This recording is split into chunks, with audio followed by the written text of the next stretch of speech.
بسم اللہ الرحمن الرحیم. آپ دیکھ رہے ہیں لوئڈس ٹی وی اور میں ہوں اسلم پرویز ایڈوکیٹ. ناظرین، آج ہم وہ ایشو پہ گفتگو کرنے جا رہے ہیں جس میں جو ہمارے معاشرے کے روزی روزگار اور ٹیلنٹ کو یوز کرنے کا واحد ذریعہ ہے اسٹوڈنٹ. واحد جو سورس ہے وہ ینگ ہے، یوتھ ہے، ینگ جنریشن ہے.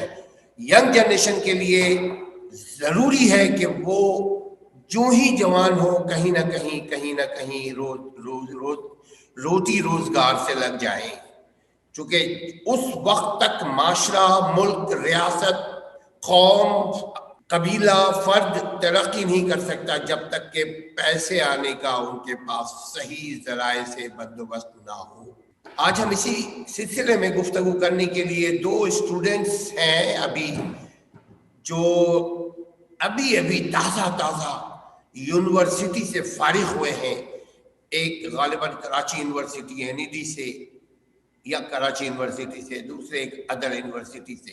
سوال یہ پیدا ہوتا ہے کہ ہم بہت مشہور ہیں کہ ہمارے پاس یوتھ کی پاپولیشن ہے، ہمارے پاس 60+ % جوانوں کی آبادی ہے.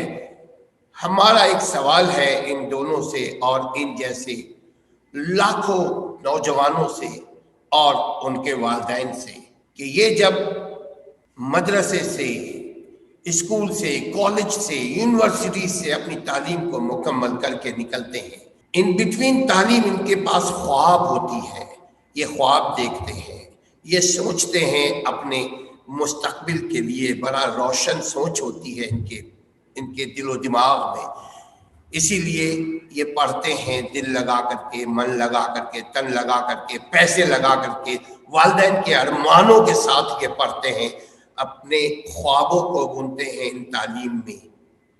لیکن جب تعلیم ختم کرنے کے بعد، کمپلیٹ کرنے کے بعد، مکمل ہونے کے بعد، فراغت کے بعد ان کو کس قسم کی دشواریوں کا سامنا کرنا پڑتا ہے یہ خود ہی بتا سکتے ہیں. گو کہ ہم بھی اس زمانے سے نکل کر آج یہاں پہنچے ہیں، لیکن آج کی بڑھتی ہوئی آبادی کے ساتھ مسائل بھی بڑھ رہے ہیں. اللہ نے وسائل بھی دیا ہوا ہے دنیا کو، لیکن ٹاپک ہمارا یہی ہے کہ اسٹوڈنٹس کا کیا ہوگا پڑھنے کے بعد. جزاک اللہ خیر. السلام علیکم ایوری ون. وعلیکم السلام. وعلیکم السلام. بہت شکریہ آج آپ نے ہمیں پوڈ کاسٹ میں شامل کیا. جس طریقے سے آپ نے آج ٹاپک کو ریز کیا ہے، یہ کافی ایک ہاٹ ٹاپک کہہ سکتے ہیں اور ایک ایسا ٹاپک ہے جو پاکستان کی یوتھ فیس کر رہی ہے. جیسے کہ آپ نے بتایا کہ یوتھ بہت زیادہ ہے ہمارے یہاں، اور کسی بھی کنٹری کی ڈیولپمنٹ ڈپینڈ کرتی ہے کہ اس کی یوتھ کتنی ہے اور اس کی یہ مین پاور فیوچر میں جا کر اس کو کیا فائدہ دے گی. اور جیسے کہ ابھی گریجویشن ہماری کمپلیٹ ہوئی ہے اور پھر ہم جابس وغیرہ کے جو بھی عام اسٹوڈنٹ کی لائف میں اس سے گزر رہے ہیں، تو کہہ سکتے ہیں کہ 6 سال تک، اس سے پہلے کی اسکول لائف، پری اسکول، وہ تمام چیزیں ہوتی ہیں، لیکن پھر 6 سال ایک ایم کے ساتھ بندہ پڑتا ہے کہ اس نے کیا کرنا ہے، اپنی پروفیشنل کیریئر کو کس طریقے سے پرسو کرنا ہے، کہاں اس نے جانا ہے. اور اس کے بعد اس کے پاس محنت وہ کرتا ہے، اس کے پلانز ہوتے ہیں، اس کو ان تمام پلانز کو ایگزیکیوٹ کرنے کے لیے وہ اپنی پوری جدوجہد کرتا ہے، پورا اسٹرگل کرتا ہے.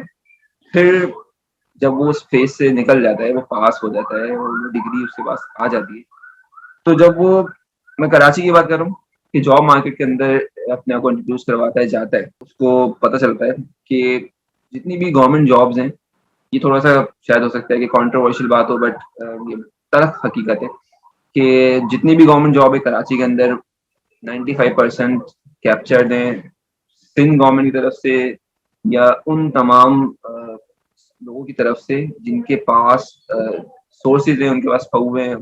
ایک یہ بدائی ورڈ ہے، بٹ ان کے پاس ان کا سورس ہے، ان کے پاس چاہے اسکلز نہیں ہے، ان کے پاس چاہے کوئی اور اتھارٹی نہیں ہے، لیکن ان کے پاس کسی بہت بڑے شخصی سورس ہے. تو نہ ان کی اسکلز دیکھی جاتی ہیں، نہ ان کا ٹیلنٹ دیکھا جاتا ہے، نہ ان کی پرسنٹیج دیکھی جاتی ہیں، صرف اور صرف ان کی دیکھی جاتی ہے کہ ان کے پاس کس بندے کی پرچی موجود. ٹھیک ہے، اگر آپ کے پاس سورس نہیں ہے تو آپ کو گورنمنٹ جاب کراچی میں ملنے کا جو چانس ہے وہ صرف اور صرف 5%. 95% آج بھی آپ کسی بھی آفس میں چلے جائیں گورنمنٹ کے, آپ کو میکسیمم وہ لوگ نظر آئیں گے جو کراچی کے نہیں ہیں, جن کا ڈومیسائل کراچی کا نہیں ہے, اور ٹیلنٹ بھی ان کا ویسا نہیں ہے. اب یہ پہلی بات. دوسری بات آتی ہے کہ پھر آتے ہیں پرائیویٹ سیکٹرز کی جاب. اب پرائیویٹ سیکٹرز کی جاب کے لیے آپ کی جو لیول ہے, آپ کی جو ٹیلنٹ ہے, آپ کا جو اسکل لیول ہے, وہ بہت اچھا ہونا چاہیے. ٹھیک ہے, یا تو آپ سلیکٹ ہوں گے یا تو پھر آپ نہیں ہوں گے سلیکٹ.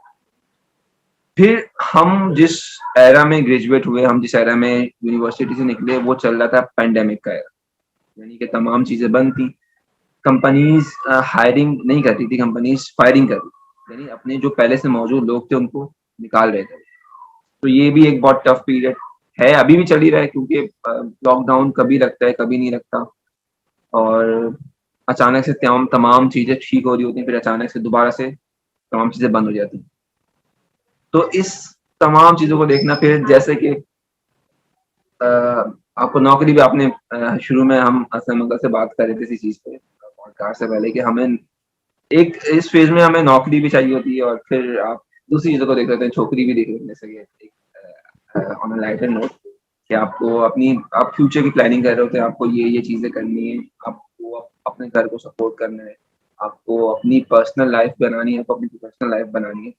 اور پھر آپ کو جب پتا ہوتا ہے کہ آپ نے محنت کی ہے, بلا شبہ اللہ تعالیٰ نے ہر ایک چیز کا ایک وقت طے کیا, بٹ جو میرٹ ہے وہ بھی اگر آپ کو نہیں مل رہا ہو, آپ کو پتا ہے کہ یہ کراچی کا میرٹ ہے, تو گورنمنٹ جابس میں اگر ہم اپلائی کریں, تو اگر ہم میرٹ پہ پورا اتر رہے ہیں, اگر ہم وہ تمام جو ان کی کنڈیشنز ہیں اس کو پورا کرتے ہیں, تو ہمیں وہ جاب ملنی چاہیے. بٹ کیونکہ آپ کے پاس سورس نہیں ہے, آپ کسی وڈیرے کے بیٹے نہیں ہیں, آپ کے کسی پروونشل اسمبلی میں, سندھ اسمبلی میں, فیڈرل اسمبلی میں کوئی جاننے والا نہیں ہے, تو آپ کی جابس کا مسئلہ ہونا ہی ہے. ایون جو بڑی پرائیویٹ کمپنیز ہیں, میں جیسے یہاں پر پاکستان میں بل احمد ہے, بہت بڑی ایک انڈسٹری ہے, ایٹلس ہونڈا ہے, یہ بھی ملٹی نیشنل کمپنی ہے. ان تمام میں بھی ایٹلس ہونڈا کا, میں سوزوکی, آپ کو میں سوزوکی کا سین بتاتا ہوں. سوزوکی بہت بڑی کمپنی ہے, آٹو موبائل کی گاڑیاں بناتی. تو سوزوکی میں یہ سین تھا کہ اتنی بڑی کمپنی, بہت اس کے ورکرز ہیں, اس کا بہت ریونیو جنریٹ ہوتا ہے پاکستان میں. کراچی میں اس کا پلانٹ ہے, کیونکہ کراچی میں پلانٹ ہے تو سندھ گورنمنٹ نے اپنا کوٹا رکھا ہے اس کا. اچھا, اس کوٹے پہ کراچی والے نہیں آتے, اس کوٹے پہ سندھ کے جو رورل ایریا کے, یعنی جو دیہی علاقے ہیں, ان کے لوگ ہی آ سکتے ہیں. اب اگر ایک کراچی کے بندے کو وہاں جانا ہے, کراچی کے انجینئر کو وہاں جانا ہے, تو اس کے لیے یا تو اس کی اسکل لیول بہت ہائی ہونا چاہیے, اس کی جی پی اے بہت ہائی ہونی چاہیے, سب کچھ اس کا ایک بہت ہائی ہونا چاہیے, اس کا بہت بڑا پروسیس ہے. لیکن اگر ایک عام بندے کو وہاں پہ کرنا ہے جو کہ سندھ رولر سے تعلق رکھتا ہے, تو اس کی جاب ہو جائے گی. تو یہ ایک تھا سیناریو. اس کے علاوہ حسن اگر کچھ ایڈ کرنا چاہے اس میں تو وہ شاہ رخ, آپ کیمرہ کو بھی دیکھتے رہیں گے کہ آپ کا بازو لیفٹ والا کٹتا ہوا, اور جب آپ ہاتھ اٹھا کر گفتگو کر رہے تھے تو آپ کا ہاتھ ایسا لگ رہا تھا کہ ہمارے کرپٹ نظام کے نظر ہو گیا ہے. کوشش کریں کہ زندگی کے ہر لمحوں سے کچھ سیکھ کر زندگی کے ہر لمحوں کو ہم سینہ بنائیں اپنے مستقبل کے لیے. جب بلندی پہ جانا ہے تو چھوٹی چیزوں کو کبھی نظر انداز نہ کریں. دیکھیے, میں آپ کی بات کو آگے بڑھاؤں, چونکہ فیس آپ کر رہے ہیں, ہم تو شائقین ہیں, ہم تو ناظرین ہیں. بحیثیت اسٹوڈنٹ کے اور بحیثیت یوتھ کے فیس آپ کریں گے, اور آپ کر رہے ہیں. آپ لوگ, یہ معاملہ خالی سندھ کا نہیں ہے, یہ پورے پاکستان کا المیہ ہے, جہاں نوکری کا بہت مسئلہ ہے, جہاں کاروبار کا بہت مسئلہ ہے, جہاں روٹی روزگار کے مسئلے بڑھتے ہی چلے جا رہے ہیں. لہذا جب ہم گفتگو کریں تو ہم براڈ وے میں اپنی آواز کو خلق خدا تک پہنچانے کی کوشش کریں. Sindh, Punjab, Balochistan, every where. اب ہم حسن آپ سے بات کرنے جا رہے ہیں کہ اسی مسائل کو آپ کس نظر سے دیکھتے ہیں.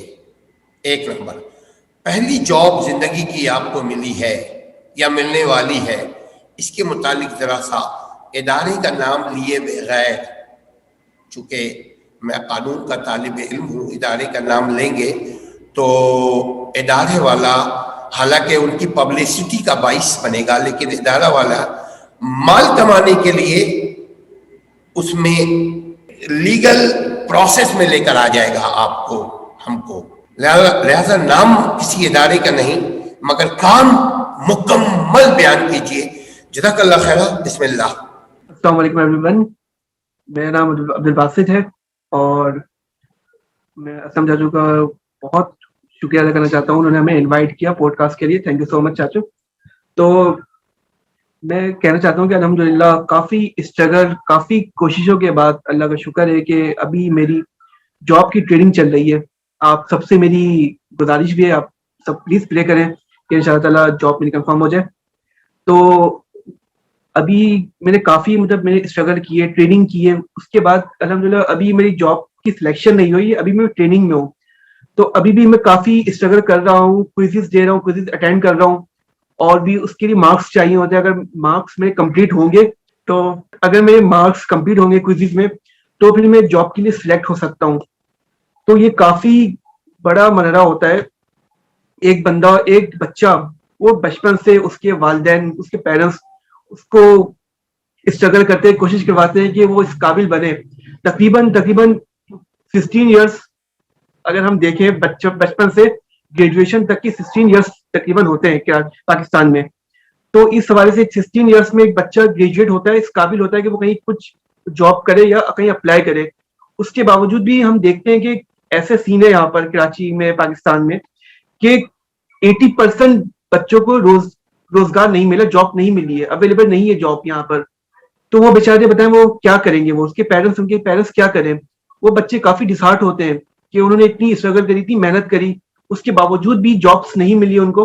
ہاں مانا کہ ان کی بھی کچھ اسکلس کی کمی ہوتی ہے، ہم پورا ان پہ بلیم نہیں کر سکتے، لیکن کچھ ان پہ بھی ان کی کمی ہے اسکلس کی. وہ اسکلس ڈیولپ نہیں کر پاتے، اپنی اسکلس کو اپڈیٹ نہیں کر پاتے، جس کی وجہ سے ان کو جابس میں کافی مشکلات ہوتی ہیں.